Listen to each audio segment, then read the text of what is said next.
ada seorang profesor di Jogja galak tak karuan.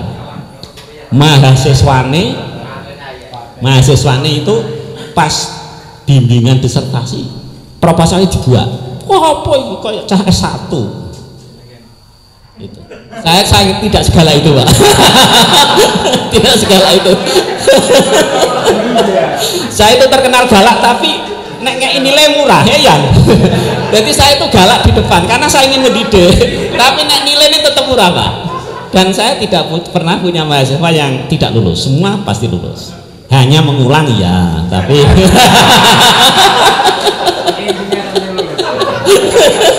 wis do niteni iku kabeh.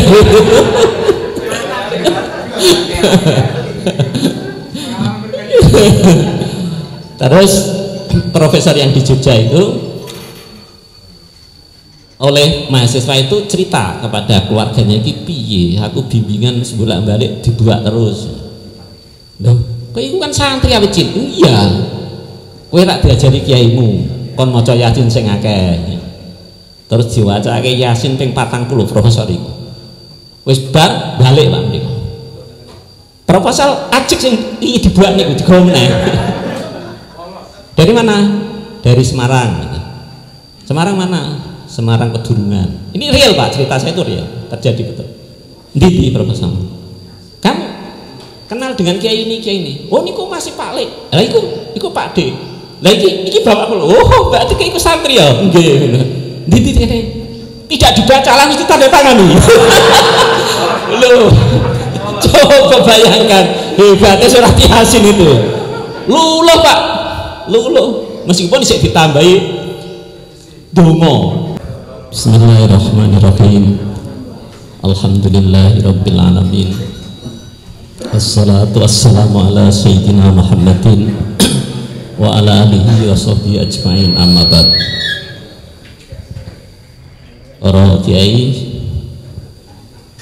sedaya pengurus MBC, pengurus lantai, dan teman-teman panitia, juga dari pengurus cabang yang sudah hadir pada kesempatan pagi ini. Dan saya pakai bahasa Indonesia gitu. Soalnya bahasa Jawane ora pati lancar, pati apik. Saya ditugasi oleh PJ untuk menyampaikan materi manajemen. Jadi organisasi yang sekarang menggunakan perkumpulan itu tujuannya itu sudah ditampilkan itu. Jadi ada 3 sebenarnya targetnya itu. Yang pertama, bagaimana supaya warga NU itu tetap NU, Ahlussunnah wal Jamaah.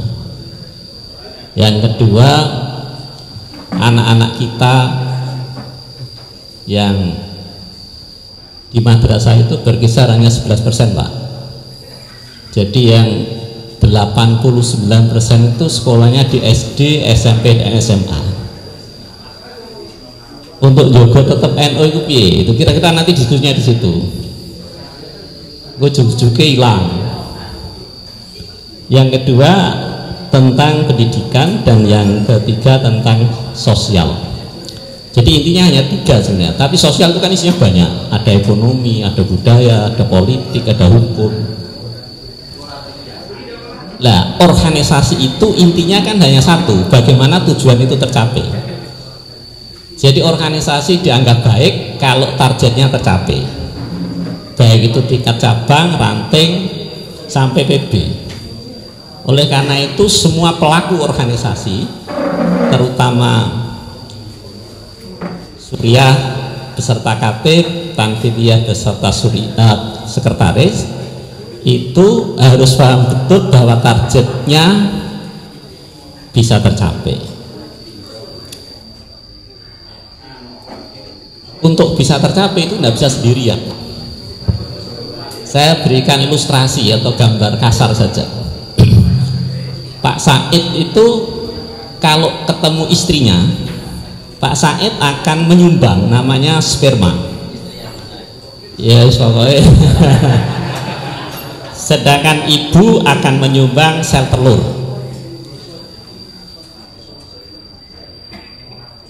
Jadi anak yang lahir itu tidak bisa diusahakan sendiri.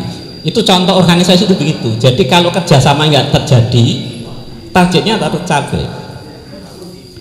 Kalau spermanya Pak Said itu haram kabeh, meskipun sel telurnya halal, anaknya nyodok nakal. Tapi kalau sperma dari Pak Said itu halal, sel telur dari Ibu Said itu juga halal, maka anaknya akan lahir baik. Itu teori. Kalau Pak Said intelijensinya 150, Bu Said 100, maka anak yang lahir 100 plus 150 dibagi 2 berarti 125. Jadi prinsip organisasi itu seperti itu. Jadi kalau dua ini organisasi terkecil kan keluarga. Jadi kalau yang satu nyumbang banyak, yang satu nyumbang sedikit, hasilnya ya banyak tambah sedikit, sedang. Tapi kalau dua-duanya banyak, hasilnya tinggi. Kalau dua-duanya kecil, berarti rendah. Jadi kalau mau mengukur organisasi, sumbangan orang yang berada di organisasi itu harus terukur. Problemnya adalah kalau organisasi itu sumbangan dari organisasi, anggota organisasi itu kecil semua.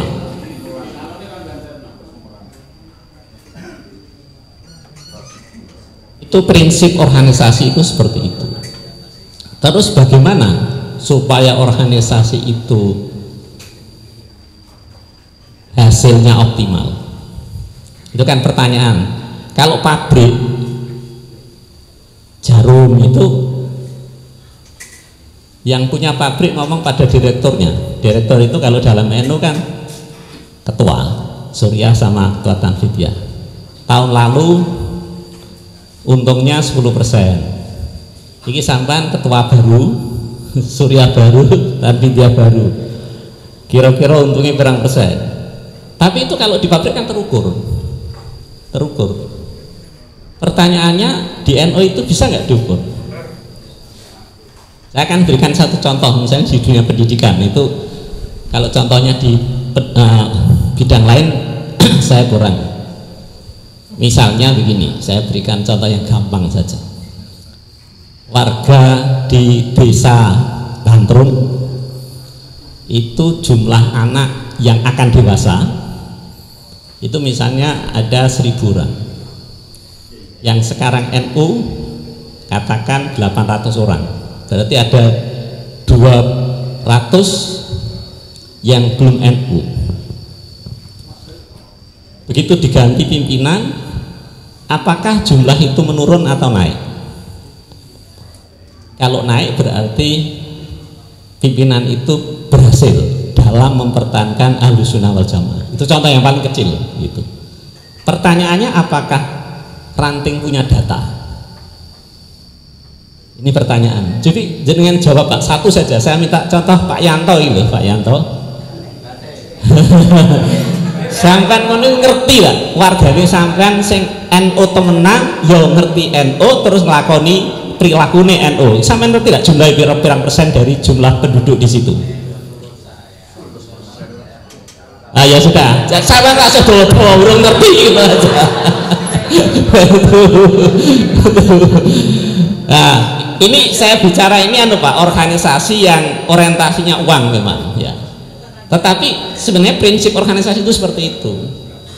Jadi orang dikatakan berhasil kalau produknya itu bisa naik. Kalau produknya turun ya, saya berikan satu contoh yang gampang. Dulu mobil itu dikuasai Amerika. Pada tahun 1950 80% mobil itu yang menjual Amerika. Terus Jepang pada tahun itu menghadirkan orang namanya Edward Deming, ditarik, disewa menjadi konsultan di Jepang. Pak, sampean saya sewa dengan harapan penjualan mobil kami bisa naik, karena 20% untuk seluruh dunia Pak, jadi kecil sekali. Karena pada tahun sebelumnya kan Hiroshima sama Nagasaki dibom oleh Amerika, jadi Jepang kan jatuh.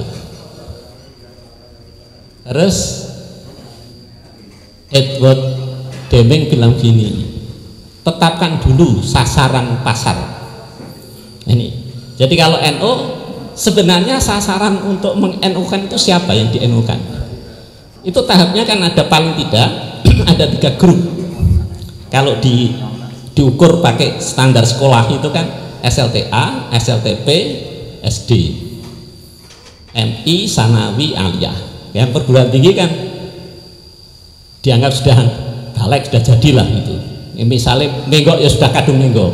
Itu kalau belok ke kanan, kalau ke warnanya biru sudah terlanjur biru gitu.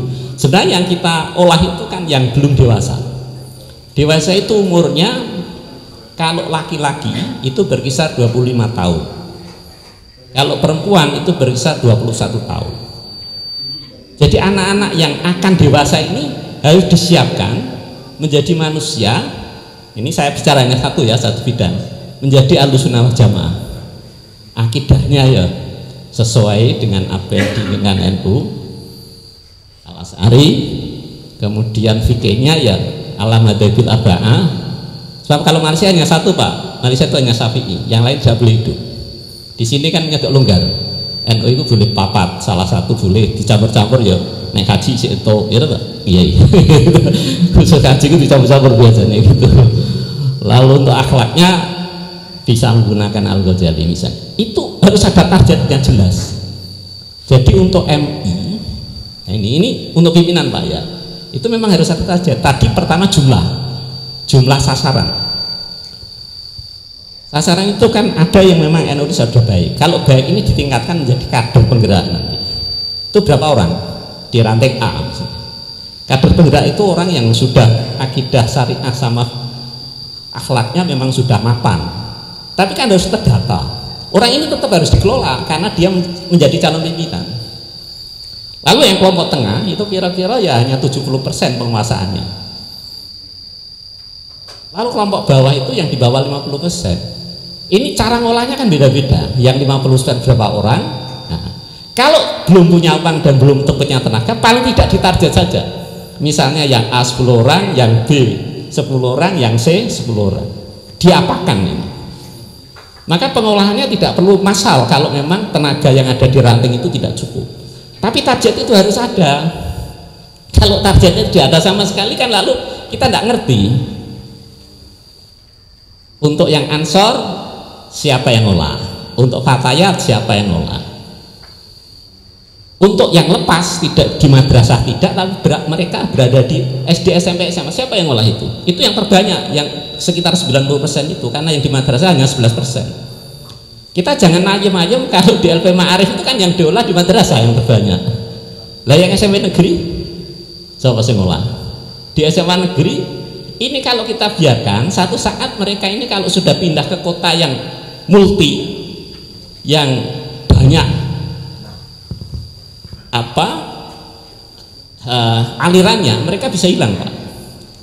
Hasil penelitian Rektor Unisma Malang itu yang paling banyak hilang itu adalah eksak. Jadi kalau jurusan SMA IPA, lalu kalau di perguruan tinggi itu di kedokteran, semua di eksak itu yang hilang lebih dulu. Karena mereka hitam putih. Dan ini sangat berbahaya kalau itu tidak dimodali sejak awal. Jadi kita itu punya tugas yang sangat mulia, tapi jumlahnya sangat banyak. Yang jadi masalah itu kita tidak tahu jumlahnya. Seperti Pak Yanto tadi saya tidak tahu. Ini kan salah. Kalau Pak Said diberi pesanan misalnya, Pak aku pesen kursi piro, wis tak senemu, kan repot zaman gawe ini. Coba sama bayang nih. Harus jelas berapa kursi yang dipesan. Yang kedua, berapa waktu yang dibutuhkan. Yang ketiga harganya. Selalu begitu, harga itu selalu ikut. Nah ini cara untuk menyusun program. Jadi rencana kerja itu harus ada sesuatu yang jelas apa yang ditargetkan. Monggo dicicil. Kalau saya dicicil, yang penting ada sesuatu yang dilakukan, targetnya jelas. Kalau kita sudah lama tidak jelas, misalnya pengajian umum Itu orang tua-tua kan hanya mempertahankan yang sudah. Itu monggo lah, itu jalan terus saja, tidak apa-apa itu. Kalau itu khutbah karo ngontak ngantuk, jalan terus itu. Tapi yang perlu digarap ini justru saya adalah orang-orang yang menjelang dewasa. Itu yang harus digarap, Pak, karena mereka ini nanti menggantikan kita. Berdasarkan catatan nasional, Semarang itu rata-rata meninggal, namanya harapan hidup dalam ilmu kependudukan, itu sekitar 58. Di Jogja itu berkisar 60 rata-rata, namanya harapan hidup. Ada orang guyon, Jogja kok luwih dawa umure, soalnya wong nrimo mangan gudeg diolah bolak-balik gelem gitu. Jadi apa turun berarti ini hiburannya burung gitu kan. Orang sana kan lah, orang Semarang itu wongnya ora sabaran, mangane saja itu ikan masih hidup itu dibakar, Pak. Jadi kan bakar itu kalau sampai dia di Jalan Hasum itu banyak sekali. Opo ikannya seriati ini terus dongake ujuk urip kok dibakar itu, terus wongnya udah cepet mati. Oh biasa tidak tahu, ini guyon, Pak ya, guyon itu. Jadi sekali lagi, nomor satu yang harus dilakukan oleh semua organisasi adalah targetnya ditetapkan secara bertahap sesuai dengan kemampuannya masing-masing. Tapi jangan tanpa target, jangan sama target. Target tadi sudah saya katakan, pertama mencari orangnya, siapa yang akan dididik, dilatih untuk menjadi tokoh Ahlus Sunnah wal Jamaah itu. Kalau saya sih usulnya itu, kalau madrasah nyodok enteng, Pak, karena mesti tangannya ke Ma'arif. Sing nyodok abot itu sing tadi SD, SMP, SMA, bapaknya NU, ibunya NU, bayar NU, tapi anak ini NU gak ngerti, Pak. Lagi kudu sing dikerjakan itu. Maka Pak Yanto nanti harus tahu anak SD sing anak wong NU nek desane sampean ono piro, sing SMP ono piro, SMA ono piro. Itu sing menjadi target awal. Karena kelompok lain itu yang dicari itu anak yang pintar, karena mereka nanti bisa mengukir yang lain, dicarikan beasiswa, terus dilatih, diberi pekerjaan, terus dibelokkan sesuai dengan aliran mereka. Saya punya pengalaman di Bali itu, beberapa aktivis IPNU Ansor di sana bisa pindah ke organisasi lain karena diberi pekerjaan. Nah ini kan bahaya. Jadi kita lihatnya di situ. Yang kedua, kalau targetnya sudah ditetapkan, siapa nanti yang mengolah itu? Kan harus sesuai levelnya, Pak. Harus levelnya. Jadi ada yang memang bekerja khusus untuk mengolah di bidang akidah. Jangan semua satu orang, itu boseni. Dan yang kedua, kadang tidak spesialis, jadi kekuatannya tidak begitu hebat. Kita harus hebat di situ. Siapa yang nanti memang khusus mengolah akidah, siapa yang mengolah di bidang syariah, dan siapa yang mengolah di bidang akhlak. Nah, pondok pesantren kita itu yang paling banyak di bidang fikih. Yang dua ini agak kurang optimal di bidang akidah, dan lah di kelompok sana yang diolah di akidahnya, jadi agak berbeda ini. Jadi yang harus dikerjakan, Pak, ya, dikerjakan pertama siapa yang menjadi objek, yang kedua siapa yang menjadi subjek, yang menjadi penggeraknya itu. Lalu target tahun pertama, tahun kedua, tahun ketiga, tahun keempat harus jelas. Oleh karena itu biasanya ada istilah kelompok inti, Pak. Kelompok inti itu harus ketemu dulu. Kalau itu sudah, itu kan dalam bahasa manajemen namanya planning, perencanaan. Nah, perencanaan itu isinya ya kurang lebih itu, yang garis besarnya itu. Berikutnya adalah organizing. Organizing itu isinya adalah pembagian tugas. Teman-teman sekalian yang masih muda, pembagian tugas itu jangan seperti di RT saya. RT saya itu ada ketua, ada wakil ketua, ketua satu, kedua, ada sekretaris, sekretaris satu, sekretaris dua. Sing kerja udah mek loro, ketuane karo sekretaris. Sing liyane iku gak kerja, tak takoni lha kok ora kerja. Aku ngenteni nek ketua RT wis mati jadi. Ora tak bikin kerjaan, saking bencine mungkin begitu. Sekretarisnya ya wakilnya tidak pernah kerja, yang kerja ya hanya satu orang. Itu organisasi yang tidak baik. Organisasi yang baik itu ada namanya job description, pembagian tugas secara detail. Pak, sampean kerja niki, sampean iki, sampean iki. Nggak usah detail sekali juga tidak apa-apa. Yang penting ada pekerjaan yang sudah ditugaskan pada yang bersangkutan. Tadi kan sudah saya berikan contoh. Sampean badang akidah untuk MI, untuk SD akidah, untuk SMP akidah, untuk SMA, syariah untuk SD syariah. Dan itu kalau bisa jalan, itu seperti yang tadi saya contohkan. Sang ayah menyumbang sperma, sang ibu menyumbang sel telur dadine anak. Kan gitu. Jadi ceton, sampai kerja sendiri, apa pernah jadi anak. Karena gitu. Betul nggak kira-kira Pak? Sama mungkin bantah, lo dhisik ono Nabi Adam ya tanpa bapak tanpa ibu ya lahir. Ono tanpa ayah juga bisa lahir, tanpa ibu juga bisa lahir. Ibu Hawa tanpa ibu ya iso. Itu kan zaman dulu. Yang sekarang kita ngomong yang biasa saja, yang normal saja, yang am lah ya, nah, yang goliban itu saja. Yang itu kan tidak golib itu, dalam golib. Jadi langkah kedua, ini masalah biasa sebenarnya. Pembagian tugas itu detail. Kalau pembagiannya sudah jelas, jadi Pak Surya bisa ngawasi di tugasmu. Kowe kan tugasmu akidah, jumlahmu 10. Kowe akidah 10, kowe akidah 10. Kowe sampai tekan di materinya itu. Jadi ada pembagian tugas yang jangan banyak-banyak Pak. Karena ini kan tidak ada gaji secara langsung. Meskipun gaji itu ada yang langsung, ada yang tidak.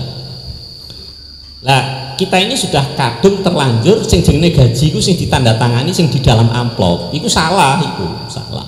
Dan kiai-kiai sudah bilang istrinya Nabi Ibrahim yang muda, sama aja terkejut.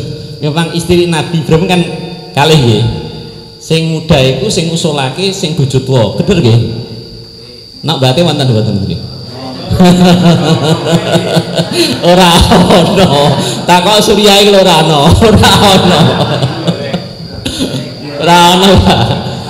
Iya, tapi Nabi Ibrahim itu yang usulkan kan istri tuanya, gitu. Nah, itu kan cari air dari Sofa ke Marwah meskipun jaraknya hanya 400 meter, tapi kan berulang-ulang itu.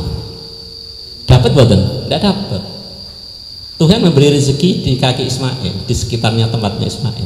Itu artinya kita tidak perlu mengharapkan gaji dari gerakan di NU itu. Salah sama nek golek ini kono. Gaji ini nanti ditempatkan yang lain, Pak. Sampean nyodok puru tapi sehat. Nah itu gaji itu. Biarin oke itu. Kok gaji kok diharapkan semuanya uang? Salah itu. Jadi kuru diniyah tapi pancane doloro kabeh gak loro dhewe. Piro? Berapa juta itu? Anake ndelalan untuk beasiswa, untuk mantu ya apik. Lho ngoten-ngoten gaji kabeh lho, Pak. Sampeyan kan salah ngitung itu. Dia gaji sing ditandatangani itu jangan berpendapat begitu. Kalau berpendapat begitu ya rasa-rasa ngurus ya NU. Sebab dikira ora ana gaji ini.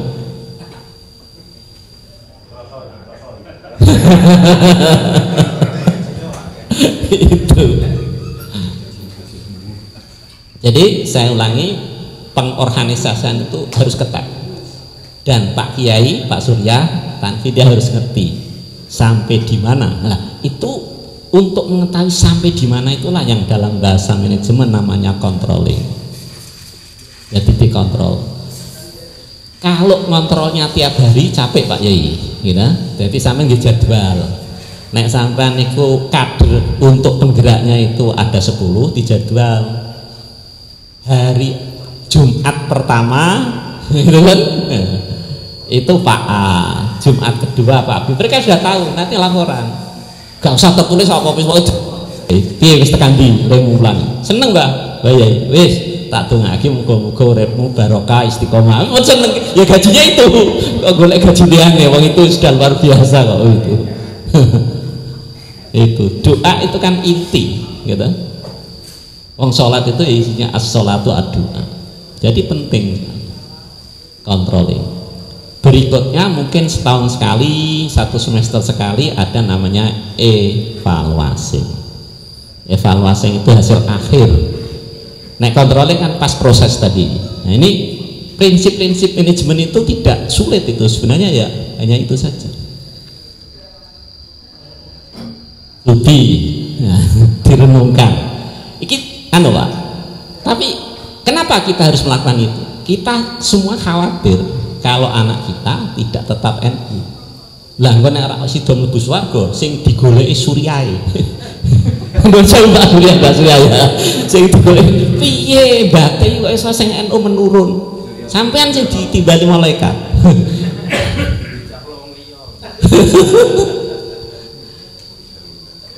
Ditakoki, iki kok salate salah kabeh, nilainya merah semua lalu masuk neraka. Pertama memang sing ditakoni bapak ibune, lho kowe wis tak kei kenikmatan luar biasa, kata Kiai Sahal. Kenikmatan surgawi yang diturunkan di dunia itu hanya satu, yaitu kenikmatan pertemuan suami istri. Pak Yanto ngerti tak ini?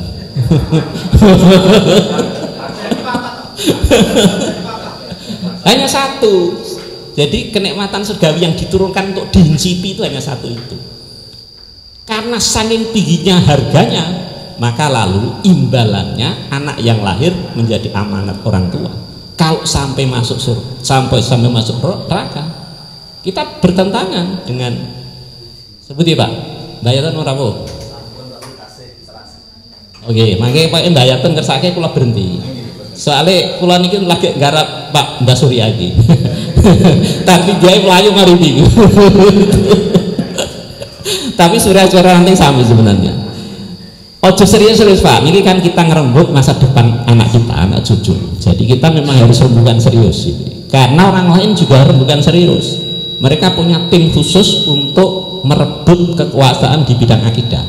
Bukan di syariahnya Pak. Sebab kalau keyakinan sudah berubah, lain berubah semua itu.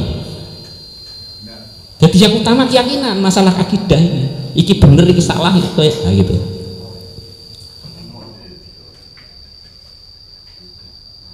Jadi tekan di Pak Yanto.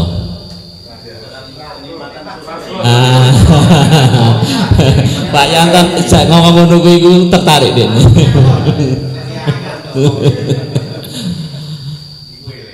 Terus kalau sampai bertentangan dengan ku anfusakum wa ahlikum naro, yang ditangkap pertama kali kedua orang tuanya.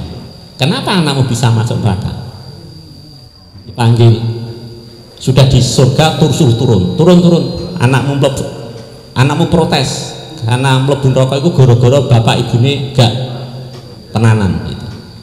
Terus bapaknya ngomong, wong pun kula titipake karo Pak Kiai Yanto. Pak Yanto ini dipanggil, guru diniyah kok ora iso njogo Ahlussunnah wal Jamaah piye iki gitu. Kok iso tetep ning Khawarij? Kenapa ini? Pak itu bilang, wong kula niku ora tau dilengake suryahe. Akhirnya surya terpaksa dipanggil. Jadi ini nanti menjadi tanggung jawab renteng Pak. Banyak orang yang sama-sama punya tanggung jawab ini, sama-sama bertanggung jawab. Jadi tidak hanya bapak ibu. Maka kita harus menghitung betul.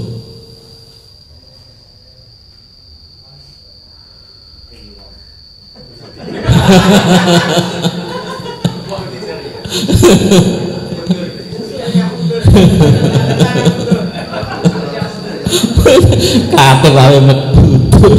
Wong kita sudah kadung balighu anni walau ayah. Apa enggak bisa Pak? Begitu kita sudah diberi ilmu oleh Tuhan, kita wajib. Jadi tidak bisa. Jadi kita tidak bisa mundur Pak.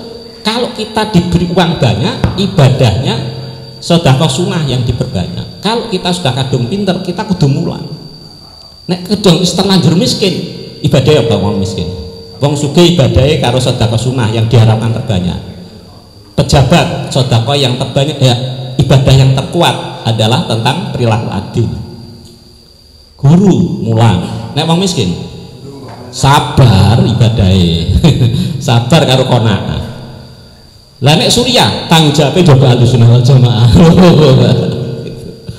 Sebab tanfi dia itu kan orang yang diperintah. Jadi Surya itu enak sadang, tinggal perintah di laporamu kan gitu.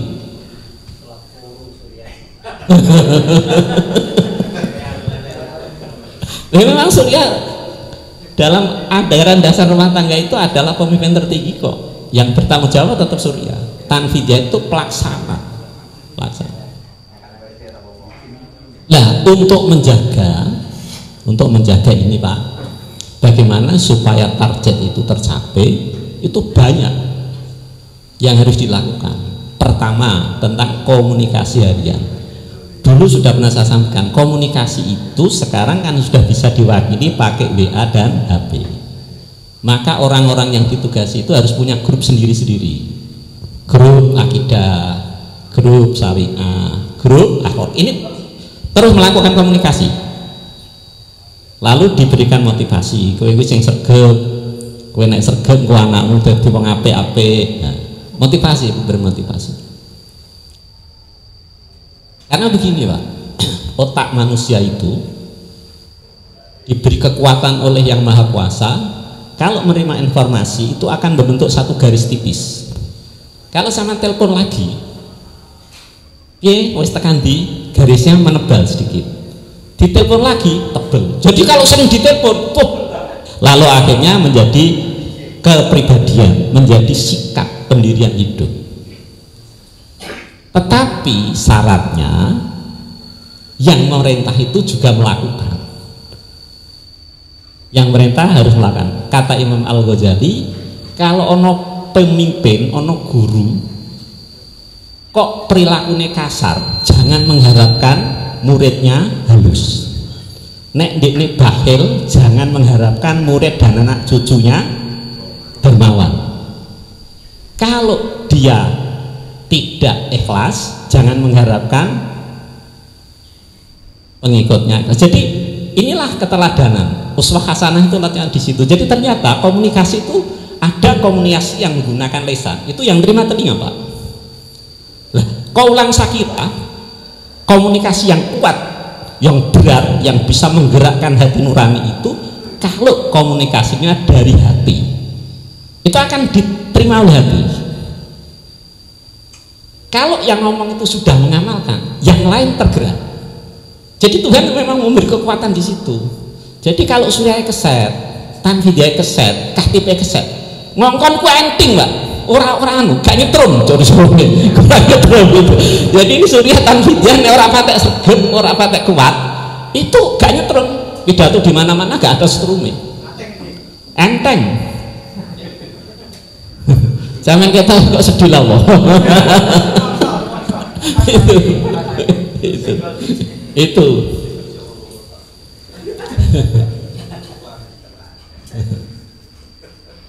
Jadi komunikasi motivasi itu harus kuat. Tadi kan saya cerita tentang Jepang, tadi kan saya contohkan itu.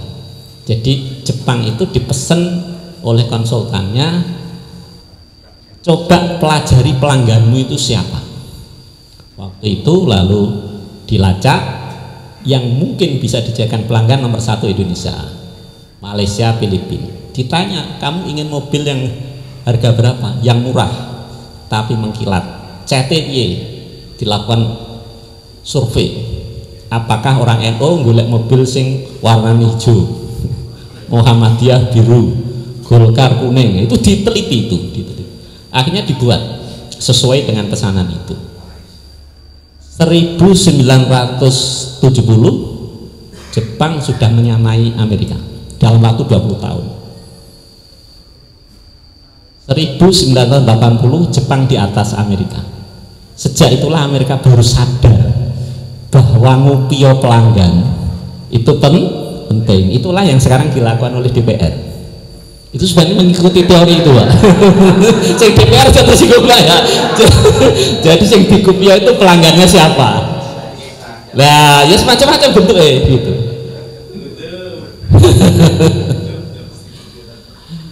Lalu Cina mikir, loh kok pasar tiba-tiba dikuasai Jepang, padahal penduduk terbanyak itu di Cina 1,44 miliar. India 1,4 miliar, hanya Indonesia 270 280, Malaysia kan hanya 27 juta.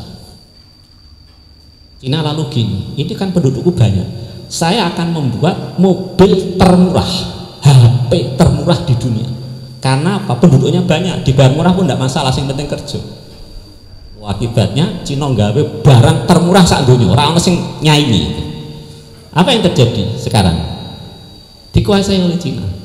Jadi hati-hati, karena Cina tidak bisa tersaingi karena jumlah penduduknya banyak dan mereka komunis. Jadi di perintah pasar nganut, kalau tidak ditembak. Korea Utara juga begitu, mal demo tembak mati. Jadi punya kekuasaan di jumlah itu. Kesimpulannya apa? Eropa juga bingung, ini terus piye? Sing murah wis dijipuk karo Cina, sing sedeng dijipuk karo Jepang. Akhirnya Eropa wis aku tak gawe mobil sing ora ana bandingane apike. Lalu buat BMW, buat Mercedes. Sasarannya sapa? Wong sugih. Wong sugih. Wong sugih iku biasane nek tuku golek sing paling apik, kancane tanggane ra ana sing nandingi. Nah, itu ana to wong sugih iku nek tuku barang kan tanggoku wis ana sing duwe, golek sing dadi merek baru ya dibeli. Pesannya apa pesannya? Masing-masing organisasi itu punya target, punya sasaran. Tadi kan gitu, Cina punya sasaran orang miskin, Jepang tengah, sana orang kaya. Lah sampean sasarannya sopo? Itu yang perlu itu. Ini pesannya yang satu, tetapkan sasaran. Oleh karena itu, PDI itu menjadi partai politik yang sekarang baik. Kata orang karena mereka punya tim balai penelitian dan pengembangan. Beberapa remaja kita kan sudah kuliah, lah itu direkrut menjadi tim peneliti. Dulu Mbak Sal sudah pernah pesen, coba masing-masing ranting itu diajari melakukan penelitian terhadap sasaran. Jadi diteliti, yang teliti siapa? Ya anak-anak muda itu. Jadi ini saya titip pada yang muda-muda melakukan penelitian. Jadi yang masih NU tekan berapa orang, yang sudah mulai miring-miring berapa orang, yang sudah miring betulan berapa orang, ini nanti ditetapkan sasarannya. Sebab kalau miringnya sudah banyak, ini gurunya juga harus baik. Dia harus punya kekuatan untuk dalil-dalil yang kuat, baik akliyah maupun nakliyah. Jadi Pak Surya, Pak Katib, sasaran ini harus dicari. Tidak usah ngikuti desa lain karena beda-beda seperti tadi. Jepang punya sasaran sendiri, Cina punya sendiri, Eropa punya sendiri. Nah, desa di Bate ini kan saya kira tidak sama karakteristiknya. Ya kan?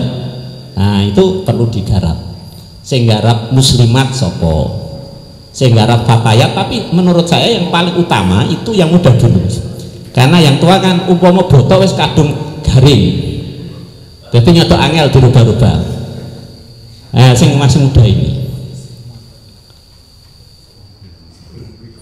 coba bapak ibu, kok bapak ibu ane bumi deh, bapak-bapak saudara sekalian yang saya hormati, ketika anak lahir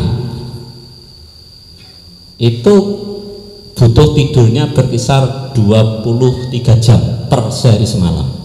Nanti begitu naik TK itu berkisar 10 jam, SD 8 jam, SMA bisa 7 jam.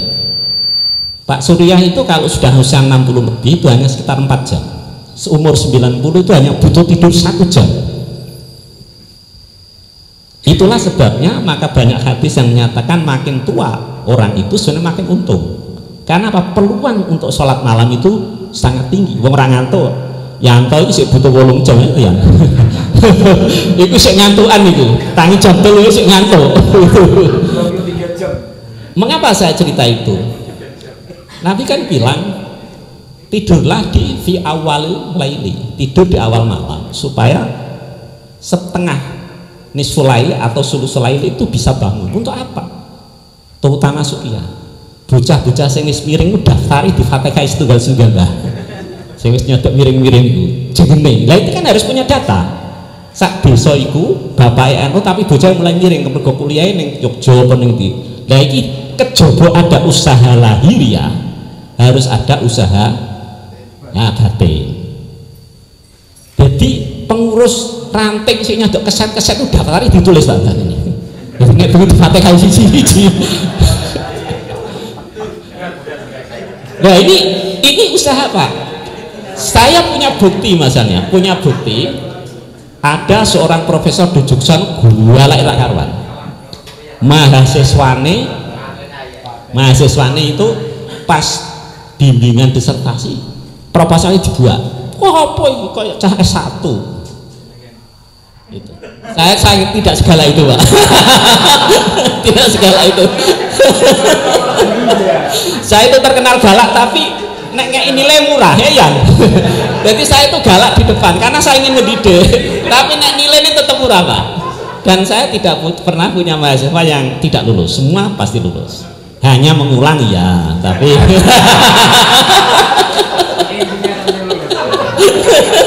wis do niteni iku kabeh.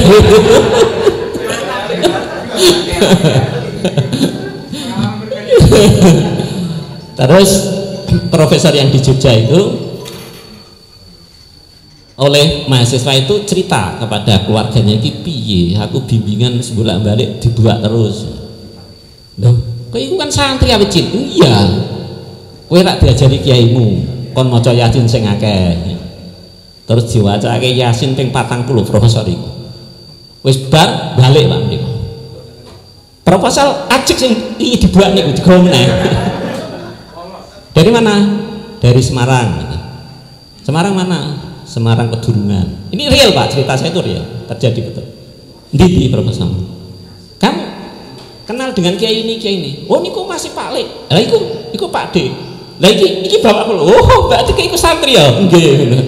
Di tidak dibaca langsung tanda tangani. Loh. Coba bayangkan hebatnya surat Yasin itu. Luluh Pak. Luluh. Meskipun bisa ditambahi donga. Ana kamalayin kal hadida li Dawud aja ada ya ditambahi tetap tapi penting Pak. Jadi Surya kan punya senjata ampuh dongane mergo Surya kan sepuh rata-rata. Lah Surya kan wis seneng pacaran iku artinya dosane wis nyadak sithik ngira.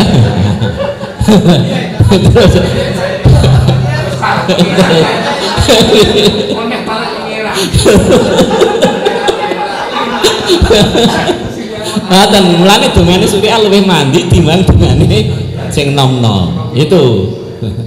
Surya ibu ketiga. Itu pesannya begitu Pak. Jadi sebenarnya pesan saya kan sedikit. Tetapkan sasaran, hitung sasaran, dongake sasaran. Sasaran didongak. Sing dongake sama Pak. Kabel yang bekerja ya didongake, objek yang sedang diolah ya dikejar. Kemudian orang tuanya Pak. Kalau itu masih SD SMP, wong tuane dijak diskusi, dijak rembukan. Jadi Surya cerita iki ana aliran, iki sasar, iki calone mlebu neraka, iki ya sasar.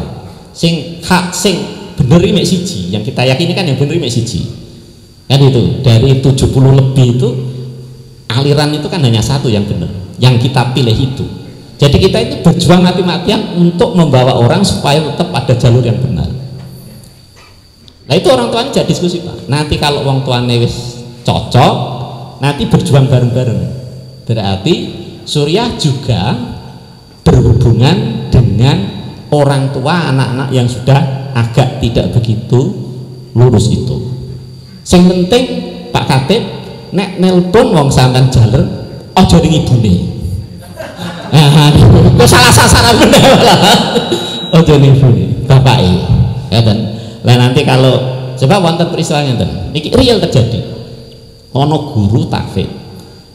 Delalah ana bocah iku ora iso maca Quran.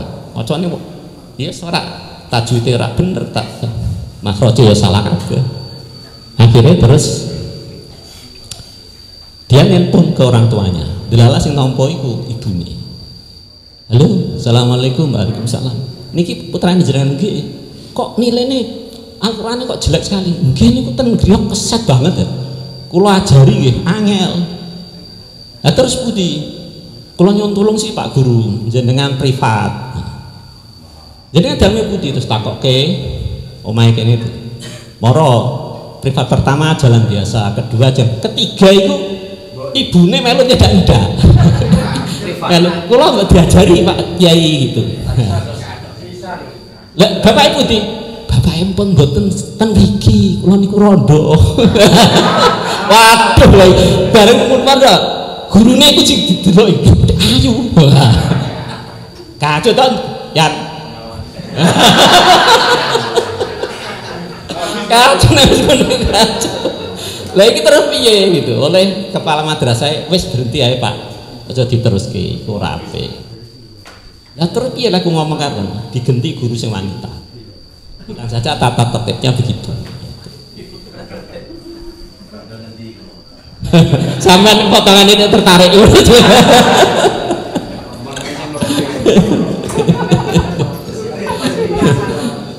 Jam cik biro. Saya hanya 1 jam tuh.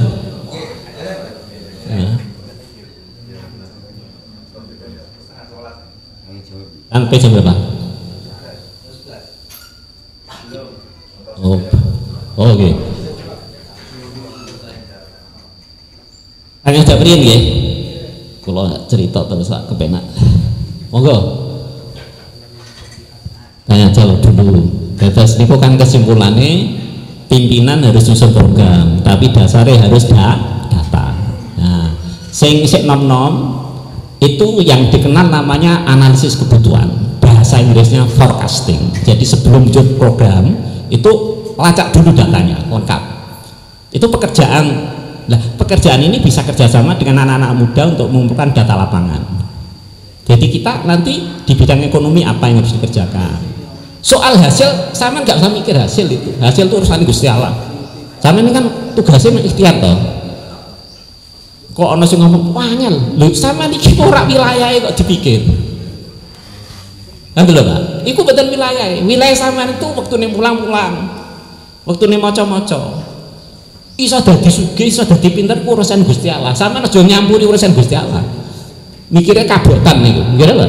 Nah, ngoten lho, bayai. Jadi sampeyan ora nggunaku panyalak ya. Lha iku wilayah mboten wilayah sampeyan. Wilayah sampeyan iki pokoke menyampaikan data nek wis dibagi pekerjaan. Nah, data itu juga program namanya planning. Jadi pertama analisis kebutuhan, yang kedua nyusun program. Programnya terus dibagi, si A melakukan apa, si B apa, si C apa, ditetapkan waktunya sekian tahun, sekian bulan, sekian. Itu kemudian berikutnya kalau sudah jalan dikontrol, kalau sudah dievaluasi. Kalau kinten kalau sungguh-sungguh, karena gini Mbak Yai, pimpinan. Jadi dalam bahasa manajemen ada namanya leader, itu pemimpin. Ada namanya manajer, itu dia manajer itu. Leader itu bahasa Arabnya imam.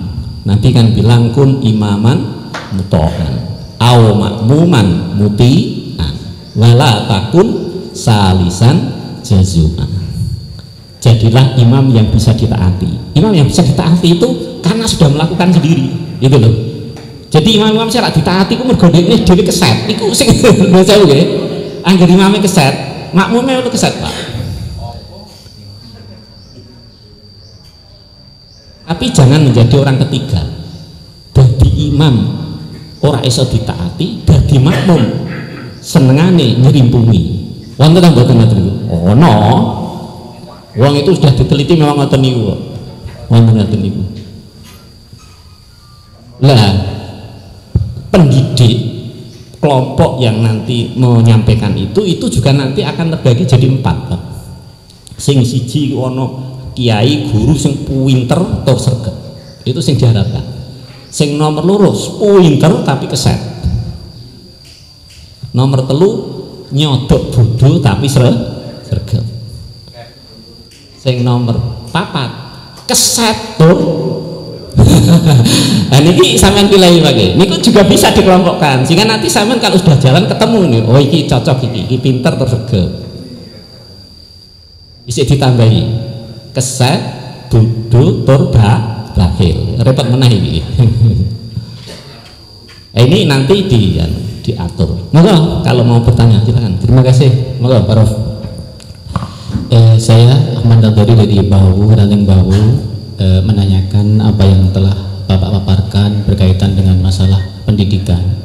Jadi presentasi yang Bapak sampaikan bahwasanya sekian persen pendidikan kita itu untuk usia dini atau kelas SD dan MI itu memang kecil sekali mengenai pemahaman akidah.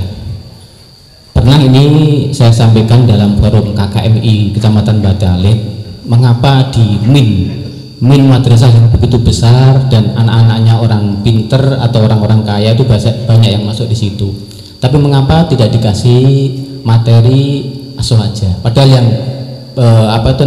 madrasah yang lain swasta itu ada aswaja.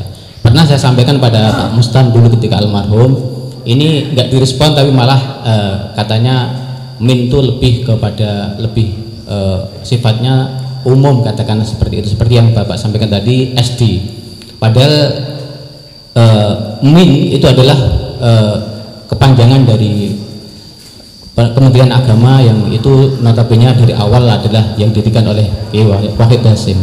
Ya, inilah yang menjadi PR kita, itu karena memang orang-orang yang di min itu adalah orang-orang yang memang potensi, katakanlah seperti itu, tapi mengapa nggak ada materi akidah Ahlussunnah wal Jamaah atau aswaja? Inilah yang mungkin Bapak punya kebijakan yang lain berkaitan dengan pemerintahan atau kebijakan Kemenat sehingga bisa masukkan materi itu sesuai dengan akidah. Terima kasih.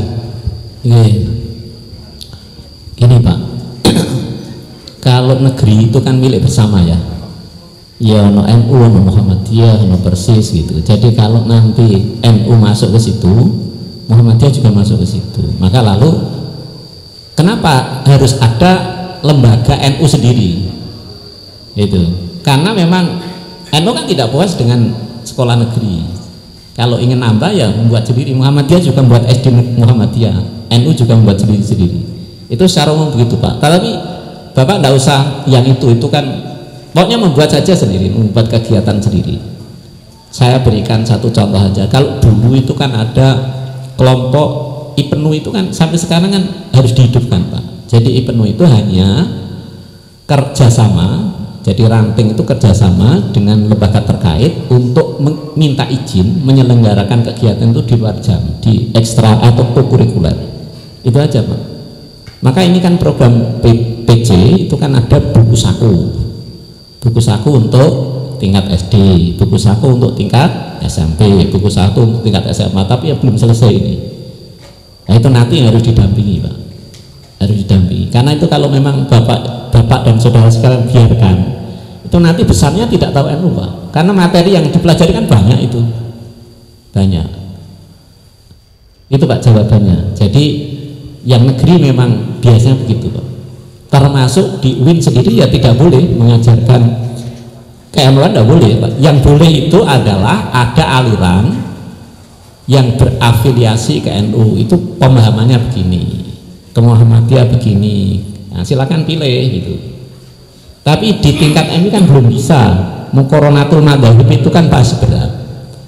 Oleh karena itu memang harus ada lembaga pendamping di luar jam itu, tapi kerjasama dengan kepala sekolah. Kalau di SMA Taruna Nusantara di Magelang, saya pernah melakukan pendidikan di sana itu. Di sana yang Islam disendirikan, diberi waktu, tapi diberi waktu.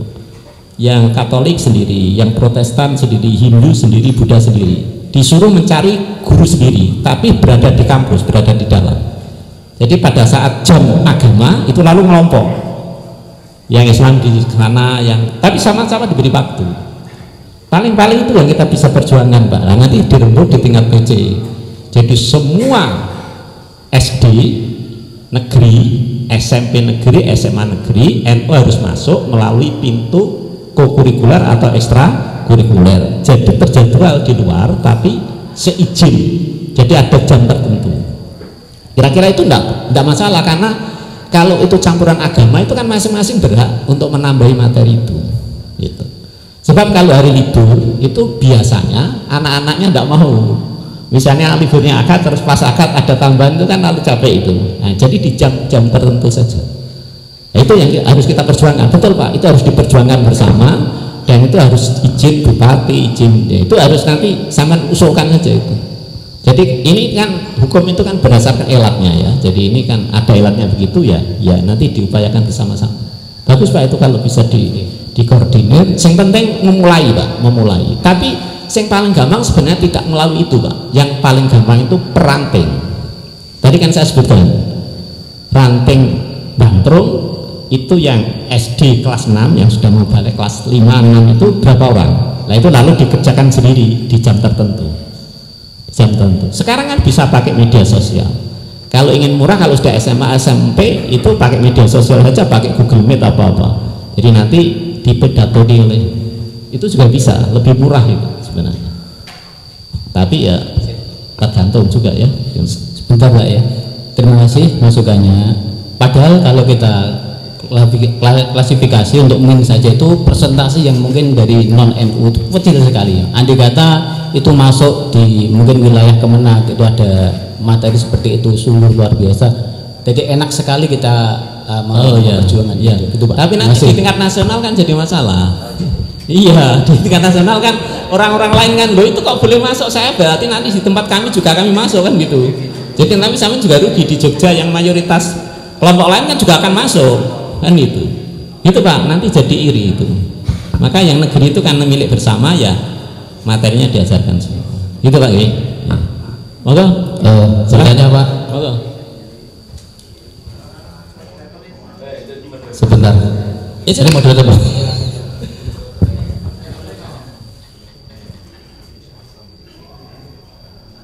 Pak boleh tanya duluan, Jombang Ngapunten. Saya dari Ranting Ragu Kelampitan. Matur suwun, materi yang Profesor sampaikan tadi luar biasa, meskipun sebetulnya sederhana. Dari dulu juga kita tahu bahwa prinsip organisasi itu tidak lepas dari planning, organizing, executing, dan controlling.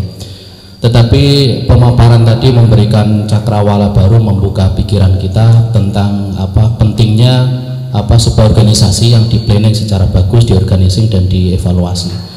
Nah, saya ingin mendapatkan paparan dari Profesor terkait dengan di NU sendiri.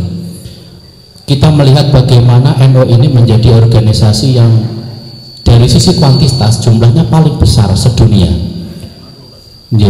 Nah, tetapi kita juga melihat bagaimana potensi yang luar biasa besarnya itu, kenapa tidak menjadikan organisasi ini justru berdaya. Banyak yang kemudian dari sisi jumlah kita banyak, tetapi dari sisi kualitas, dari sisi kekuatan kita ini minim, sehingga kemudian di lapangan terutama di ranting-ranting itu banyak ranting-ranting yang mutu wala yahya. Jadi ini masalah yang kemudian rata-rata terjadi di ranting. Untuk merekrut orang untuk jadi pengurus di NU saja itu susahnya luar biasa. Bahkan untuk ikut acara seperti ini pagi ini itu ranting-ranting susah nyari orang Pak. Ini saya tidak berbicara di hanya Ragu Kelampitan saja, tetapi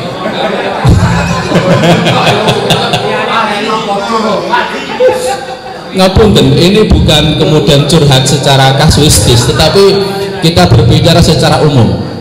Faktanya apa? Faktanya kita secara jumlah itu luar biasa banyak, tetapi kenyataannya kita lemah. Oleh karenanya maka menurut Profesor ini, kelemahan di NU itu apa? Termasuk di ranting-ranting seperti apa? Itu yang pertama. Lalu dalam masih lanjutannya belum selesai tadi. Ada kekurang sadaran di warga NU ketika mereka rata-rata sudah mengamalkan amaliyah NU, amaliyahnya sudah NU. Kalau dibelah dadanya itu misalnya di Mbak Khalid itu hampir 100% NU semua, amaliyahnya NU semua, tetapi kesadaran berorganisasinya ini yang masih sangat kurang, kesadaran berorganisasi. Nah, ini bagaimana menurut Profesor? Terima kasih. Ya, dulu ada ujian disertasi di Jakarta yang uji Pak Azumati Azro almarhum, yang diuji Profesor Jamaluddin Darwis. Ditanya, Kamu tokoh Muhammadiyah? Ya Prof itu. Kenapa Muhammadiyah tidak bisa mendirikan pesantren? Semua pesantren yang didirikan Muhammadiyah tutup Pak. NU kok bisa gitu? Kenapa itu? Jadi saya jangan bilang NU tidak hebat, mereka juga kagum gitu. Jadi mereka itu kagum, kok iso NU iso ini pesantren banyak sekali, hidup semua. Muhammadiyah itu gawe siji loro mati gitu. Tapi kalau buat kampus itu Muhammadiyah lebih baik. Tapi belakangan ini sudah mulai tersaingi. Jumlah guru besar sekarang NU sudah bermunculan tiap hari ada. Karena baru bangun, dulu kan tidur Pak. Jadi jangan khawatir kalau masalah itu, ya. Jadi kenapa organisasi? Karena memang bangunnya baru Pak. Kebangkitannya itu baru. Jadi setelah banyak sarjana, banyak guru besar, itu baru bahwa organisasi ini penting. Tapi sebenarnya NU itu sudah jalan, hanya tidak tertulis. Itu bedanya. Sana jalan tertulis, jadi kita oke. Kita itu kan sudah jalan sebenarnya, hanya tidak tertulis. Jadi kalau pengajian itu yang disampaikan ya akidah syariah sesuai NU Pak, itu sudah otomatis itu. Kan tidak pernah Pak Kiai itu cerita masalah ajaran Muhammadiyah, tidak pernah. Persis juga tidak pernah kan? Ya karena memang fahamnya NU. Jadi itu sudah otomatis Pak, hanya sekarang mau ditingkatkan. Jadi jangan bilang tidak hebat Pak, salah itu ya. Tetap hebat, hanya ini mau ditingkatkan Pak. Itu loh. Jangan salah Pak ya. Jadi sudah hebat tapi mau diperhebat. Itu loh. Jadi supaya jangan salah itu. Oh ya, dari sisi kelemahannya karena wong NU kan banget ikhlas. Jadi nek kerja niku gak seneng di ketok-ketokake itu. Nah kita sekarang ini karena mau mengikuti yang modern, maka sekarang ya kudu ditambahkan karena kita butuh itu. Gitu loh Pak, ceritanya sebenarnya sudah Pak, sudah jalan. Nah kalau nggak jalan kita ndak NU Pak. Kenapa kita tetap NU? Ya karena kiainya jalan gitu. Sudah otomatis itulah sekarang mau diperbaiki mengikuti gaya modern. Jadi dicampur nanti salaf campur modern. Pondok modern gontor apa hebat dong, baru satu. Lah kita itu sudah ribuan pesantren sudah hebat semua kok. Kalau sama lihat itu Nurul Jadid 10.000, ini Amsilati itu berapa ribu. Ini untuk kalau sama dulu ini Bu, mek ngono kuwi kok iso wakeh piye kan gitu kan? Malah pertanyaannya itu Pak, kok iso ya wong lemene jangan dicatat tapi kok iso hebat gitu lah. Justru orang lain itu sedang mengagumi kita Pak, karena Muhammadiyah itu sekarang tinggal 4% kira-kira 4-6%. NU hasil survei itu 50% dari penduduk Indonesia. Jadi bingung ngomong itu NU radi manage kok iso terus tambah itu piye. Nah itu dongonya Pak. Nah sekarang mau dilengkapi Pak, dilengkapi dongo tetap jalan gitu, dongo tetap jalan, tapi manajemen modern juga dijalankan itu. Per bulan begitu terus bertambah. MI MTS, MI unggulan itu loh, saya lihat ini ada MI miliknya Perguni itu juga juara terus. Lalu beberapa madrasah yang besar-besar saya lihat kan itu ada madrasah sanawiyah jumlah muridnya 10, berarti 30 kelas. Bahkan ada aliyah itu satu kelas 1 13 kelas. Itu kan manajemen hebat itu. Itu Pak, jadi memang ada sisi kelemahannya lah. Untuk meningkatkan maka lalu kegiatan semacam inilah yang akan menambah kekurangan itu.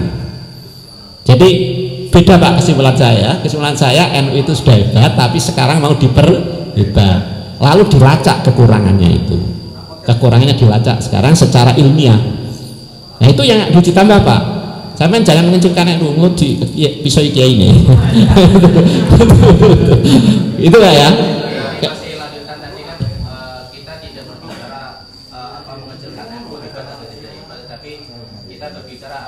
Bagaimana memperbaikinya?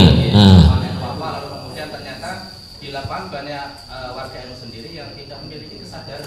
Begini, di Muhammadiyah itu saya punya sekjennya itu kan murid saya, Profesor Mukti itu. Saya tanya, piye kader Musa semua? Pak dicarikan beasiswa.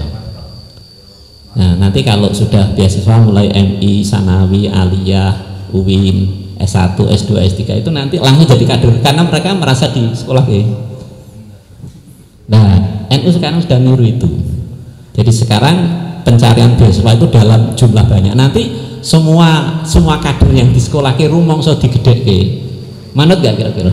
Manut itu. Tapi karena begini dalam organisasi itu, anggota organisasi yang tidak merasa diuntungkan oleh organisasi itu secara langsung, itu loyalitasnya rendah. Saya ulangi ya, anggota organisasi yang merasa kurang diuntungkan secara langsung oleh organisasi itu loyalitasnya rendah.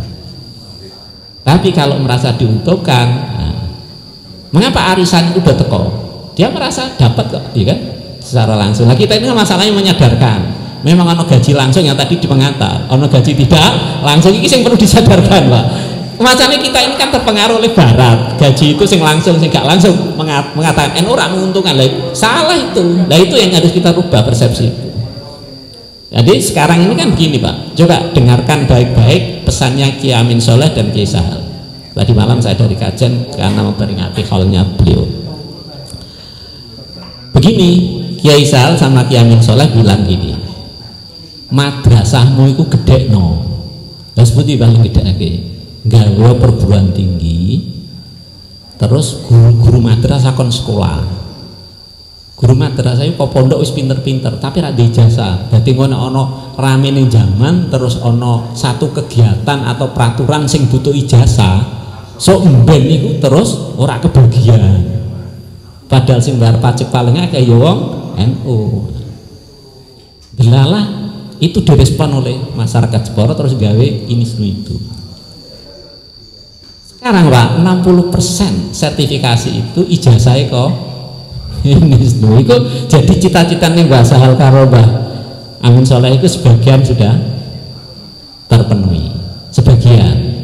Terus beliau bilang begini, iki kok guru neng kene kok Klaten, guru SD Klaten, guru SMP Klaten, guru SMP langsung kok Jepara ndi gitu. Terus gawe PGSD. Iki guru PAUD cek negeri kok ke Klaten kabeh, kok Jogja Solo wong Jepara ndi terus gawe PAUD. Itu Pak. Jadi memang harus Pak, dicicil, tapi kan harus melakukan. Kalau tidak melakukan kan tidak bisa. Terus berikutnya, nek gurune wis S1. Saya ulangi ya, nek gurune wis S1. Kepala sekolah S1 itu wibawane ora patek dhuwur. Bisa kita pahami ini. Masalah wibawa loh Pak ini. Gurune wong guru TK S1, SMI S1, terus kepalanya itu gale S1. Iku wibawane ora patek dhuwur. Dadi misal ngene, gawe S2, mboten di dosen Pak. Ya sing Gusti Allah kan ngeidalan. Wis pokoke gawe proposal. Jadi waktu ngusul ke itu ora di dosen, tapi karena Ki Isal itu memang jaringannya kuat sekali ya. Izin itu gak bisa ditolak oleh menteri, pokoknya diizini semuanya. Padahal ada dosen Pak itu, aturannya kudu di dosen 6 dokter itu. Pasca kudu di dokter 6. Iku siji wae ra duwe. Karena yang ditulis kan saya. Lho kok iku wong song ndi? Wong kuwi wong negeri kok. Ya disile Pak. Lah sile sapa ya Isal? Meneng wae. Jakarta iku ora wani bantai bahasa itu. Itu wis diizinke. Wis sing penting setahun kudu digoleke Pak. Itu Mak Profesor Didi Rosada, itu tokoh Muhammadiyah. Terus ngomong ini, zaman itu tokoh Muhammadiyah terus nulung perguruan tinggi Muhammadiyah itu biasa Pak. Itu pekerjaan zaman dulu. Tokoh NU seperti Nur Sam bantu NU biasa. Tapi ono tokoh Muhammadiyah bantu NU itu baru luar biasa Pak. Sampai itu kok mojok ke saya. Itu ceritanya gitu. Jadi non saya ini dicicil Pak. Nanti kalau SDM, kalau semua madrasah itu sudah S1 lalu pimpinannya, misalnya kepala madrasah, waka kurikulum, waka humas, waka sarpras itu sudah S2 semua. Nanti pola pikirnya berubah bertahap Pak. Kita ini kan as-sabiqunal awwalun. Yang masuk Islam pertama kan Khadijah. Nanti kan begitu Pak. Jadi sampai termasuk as-sabiqunal awwalun yang di sini nih semua as-sabiqunal awwalun. Nah gitu. Nah kita ini nanti baru menuju ke kelompok Sani. Nah gitu loh Pak. Nanti baru kelompok Salis, baru kelompok Robi, begitu kira-kira gambarannya. Kita ini kelompok awal yang sadar bahwa organisasi ini penting. Jadi tugas saya itu hanya satu, menyadarkan, membangun sampean bahwa organisasi itu penting supaya tidak mesti kelewatan. Zaman kalau pengajian umum kan ning masjid wis khotbah, pengajian umum terus peringatan Maulid ping piro sak desa iku ora nganggo hitungan. Itu sebenarnya kegiatan yang sudah menjaga Ahlussunnah wal Jamaah tadi. Dan orang lain tidak bisa itu karena pakai uang semua. Lah kita kan tidak usah. Uang apa konsumsi tinggal minta. Sing diminta ya seneng gitu lah lagi. Coba sampai renungkan. Nek jadul duit angel tak juli asan sego metu iku. Lha iku sing geraknya sapa? Iku kan dongane pendiri-pendiri dulu itu. Iku kok iso ngantek ning nggonanku iku ana sing jenenge Manaqib Sugro karo Kubro. Nek Sugro iku dekeme siji ayame. Iku Sugro, tapi nek telu mendua karena jamak iku Kubro. Coba sampean bayangke. Itu kan hebat dalam rangka meningkatkan gizi masyarakat. Iku kiai-kiai dulu iku hebat-hebat itu. Jadi ada kegiatan kudu dekeme telu iki gede. Sebenarnya itu kan dalam rangka itu. Ya nek sate-sate ngantukan. Mangane tempe terus karo terong. Ya ceramah begini terus nggak turu kabeh. Nah, itu. Berarti mboten terong iki. Monggo Pak, nanti diteruskan. Monggo Pak, silakan. Dari mana? Assalamualaikum warahmatullahi wabarakatuh. Saking NU Ranting Pekalongan, Bapak Profesor. Ngapunten ini tadi merespon apa yang disampaikan oleh Bapak Profesor terkait bangunan kurikulum pesantren tadi. Profesor mengatakan bahwa kurang begitu memperhatikan tentang bangunan akidah kurikulum yang ada di pesantren. Padahal kalau kita mau jujur-jujuran real bahwa bangunan kurikulum di pesantren terintegrasi, satu, masalah ajaran akidah diajarkan, masalah ajaran hukum Islam juga diajarkan, masalah akhlak juga diajarkan secara terintegrasi, dan itu bisa kita teliti lebih lanjut. Mungkin dari bapak-bapak yang dari semua ini sudah tahu kurikulum yang ada di pesantren. Yang kedua, dalam rangka untuk meningkatkan menjaga akidah Ahlussunnah wal Jamaah di semua wilayah sesuai dengan tingkatannya masing-masing, dalam hal ini bisa kita maksimalkan peran lembaga ma'arif. Dalam hal ini adalah kita maksimalkan peran TPQ, kemudian diniyah.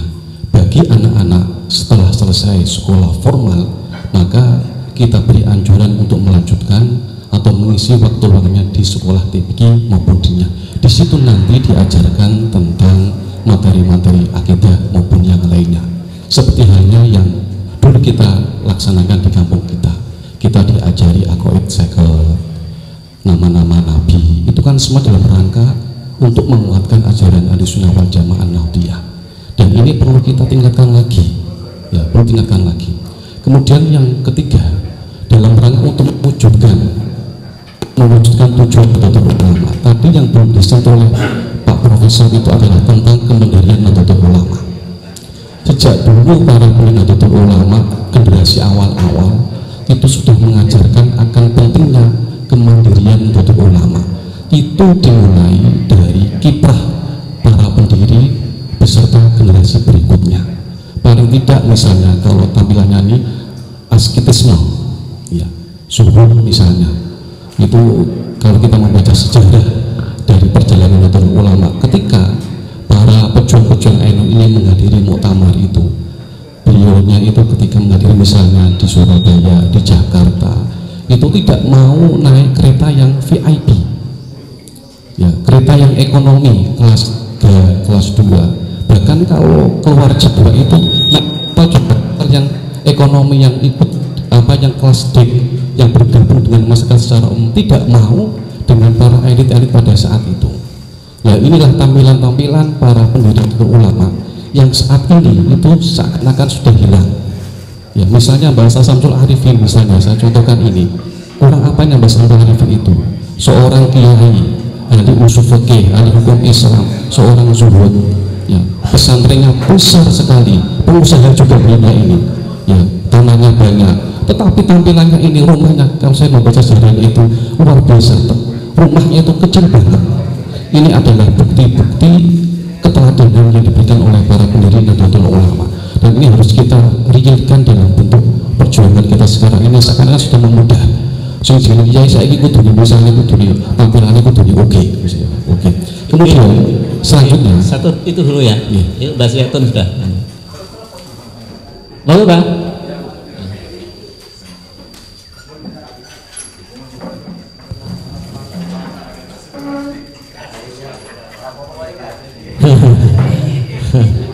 Saya jawab dulu ya.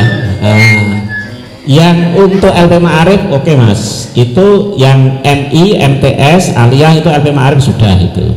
Yang tadi saya usulkan itu yang SD Pak, SD, SMP, SMA itu yang prosentasenya lebih dari 80% itu yang kita perlu programkan. Tapi yang MI, MTS, Aliyah saya kira sudah aman lah itu ya, karena LP Ma'arif sudah bekerja di situ.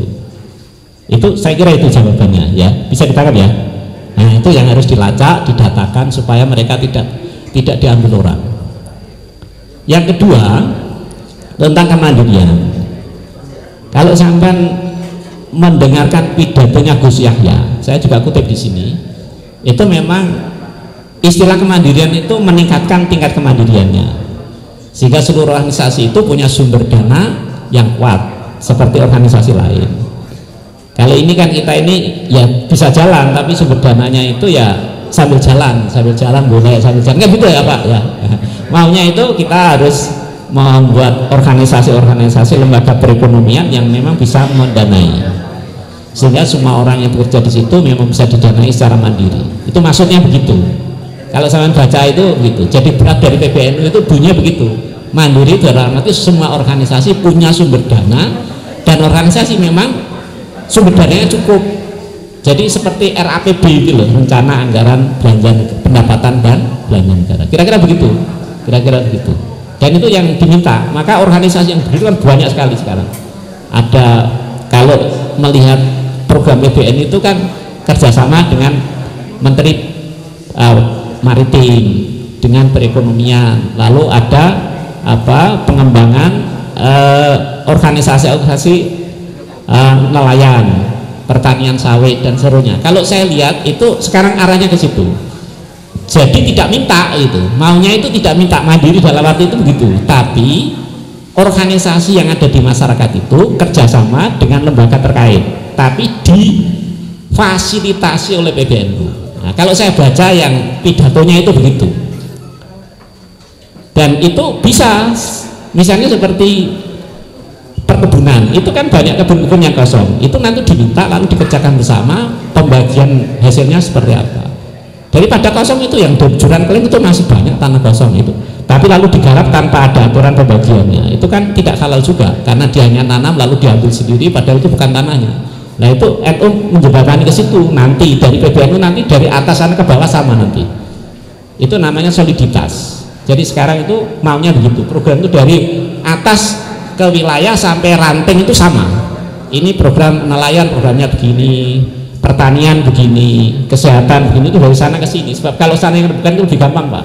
Kalau yang rebukan sini kan, kalau sana sudah ada intervensi. Begitu kira-kira gambarannya. Saya tangkap ya. Jadi sekali lagi kita punya garapan anak-anak SD, SMP, SMA. Gitu ya. Nah, oke. Nah, turun untuk sementara itu, nanti kalau masih ditambahkan waktunya nanti geser yang lain. Terima kasih atas perhatiannya dan semangatnya. Saya kira tadi tidak ada ngantuk meskipun ada yang bilang sarapannya terong. Hanya Mbak, ini ada yang nuntut. Berarti nanti siang tidak makan terong ya Pak? Ya saya tidak tahu panitianya nanti. Yang jawab. Maturun, kurang lebihnya mohon maaf. Terima kasih atas perhatian bapak-bapak, saudara-saudara sekalian. Mudah-mudahan semuanya nanti bermanfaat dalam rangka meningkatkan. Kalau pakai bahasa yang tadi saya pinjam, NU sudah hebat tapi mau diperhebat itu. Sebab tadi kan saya katakan Pak Azumardi kagum terhadap pondok pesantren. Kok iso?